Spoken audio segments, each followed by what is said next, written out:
ndeysaan l'entrée de Ndiaye Tine Bawol ndeysaan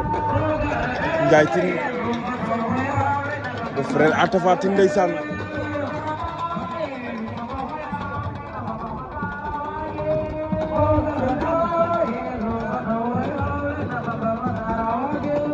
Ndiaye Tine bu Bawol